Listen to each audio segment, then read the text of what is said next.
Cantos Vlog. Supportan po natin.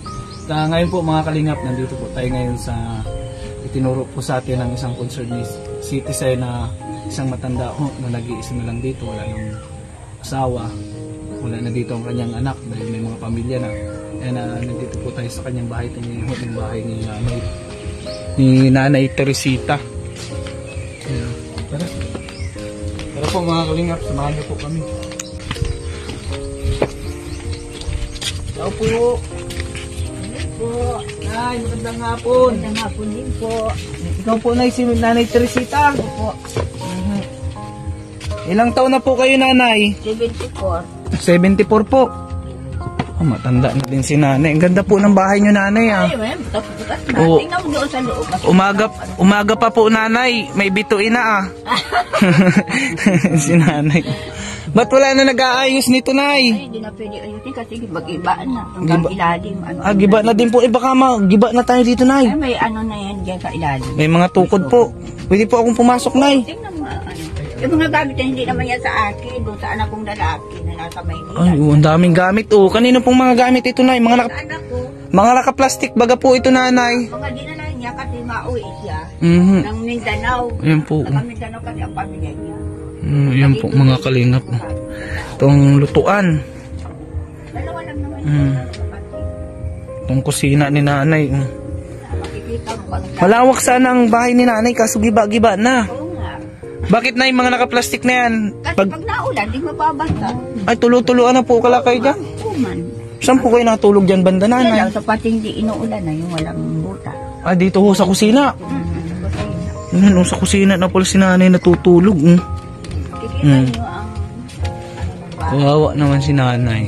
yung mga gamit din, hindi naman yan akin sa Mhm. akin. Iuwi ang Mindanao yan. Iuuwi po ng Mindanao. Bakit, Nay, mag-isa ka lang po dito? Ba't di ka po samahan ng anak mo? Yung kasama ng anak ko, yung apo kong bunso na ano. Yan, Yun kasi po ang nagpapasok yun sa school. Sinasama-samahan ka po dito. Sinasama-samahan niya ako. Mhm. Saan ka po nakuha, Nanay, ng pangkain? Eh, binibigyan nila ako. Binibigyan ka din po. Ano pong trabaho nila, Nanay? Mayaman ata, Nanay, ang anak Hindi mo? ako, nagtatrabaho siya dyan sa may litid Tagaytay. Yung anak ko niyan. Ano pong trabaho doon? Ay, katulong. Katulong ho, namamasukan po. Ay, yung isa mo pong anak, Nay. Driver sa Maynila. Nang ano po, Nay? Yung imported yatang kape at saka gatas. Mhm. Ay, di malaki ho ang sahod nun. Ha? Malaki ho ata ang Ay, sahod. ano naman, may anak naman siya. Ah. Apat ang anak niya. Mga ilan po ang sahod? 100,000 po sa isang Ay, buwan? hindi naman. Ay, hindi. Maliit lang naman. Oh, maliit. Kaya papasok lang kasi niya. Kakapasok lang din po sa Hindi pa trabaho. matagal. Yun na nga po, Nanay, kahit may anak naman ho kayo, may sarili man na pong pamilya. O, No? siyempre naman, alangan, umasa ako sa kanila. Paano, Nanay, pala pag di na nagbigay ang mga anak mo? Wala ka na, saan ka na po? Magawa ako ng diskarte. Ano, manghihingi ako dyan. May kapatid ako at nanay ko. At kapatid ko may tindahan dyan. Buhay pa po ang nanay mo, Nay. Buhay pa. Ilang Pero 90 na ang edad niya. 90 na po, ikaw po, 24. 74. Ako ang pinakapanganay, siyang kami magkakapatid. Ah, siyam po pala kayo, madami pala kayo, Ay, Nanay. patay ba na yung tatlo na sunod-sunod na galing sa akin. Naunahan ka pa po. At sabi ko, matibay pa din ang buhay ko. Kasi Mhm. ako ang panganay, na ano pa din ako. Buhay pa hanggang sa ngayon.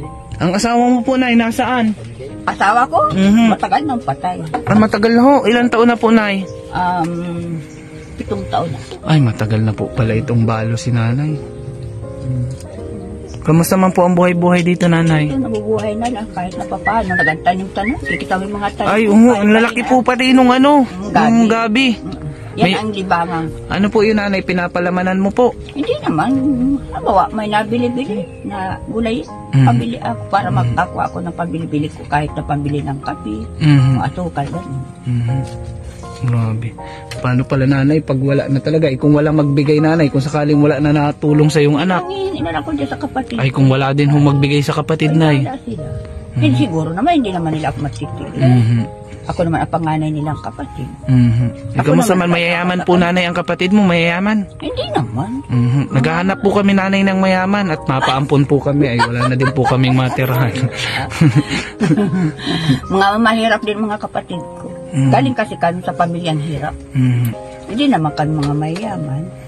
Delikado na po kayo dito, nanay, sa bahay Oo ninyo. nga. Kaya nga, minsan doon ako lanawin yung may bagyo, napunta kami sa evacuation center. Kasi nanay, pag may bagyo talaga, delikado po ito kasi kung bulok na yung inanim. Tapa kasi ito, hanggang dito ka ang tubig dito. Nabaha po dito hanggang Biawang po. Wow naman. Tsaka nanay, kapag maulan talaga. Pag naulan, lalo pag may bagyo. Ayun po. Grabe na ang ang butas o mga bituin. Ilang taon naman na itong bahay na ito.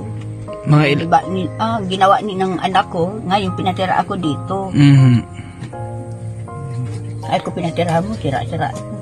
Ano po pala na yung nangyari sa mata mo? Ba't parang papansin ko po ay malabo? Ano na? Kasi itong mata ko dito, hindi naman na ito nakakakita. Hindi na ho nakakakita. Ilang taon na pong di nakakakita yan, nanay? Bali, 3 taon na. 3 taon na ho.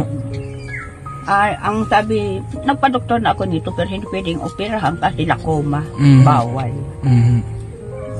Bawal pala kung... Bawal operahan itong mata ko. Dalawahan. Mapa-opera ako pero mamamatay din ako. Kasi may mga ugat daw na hindi pwedeng galawin.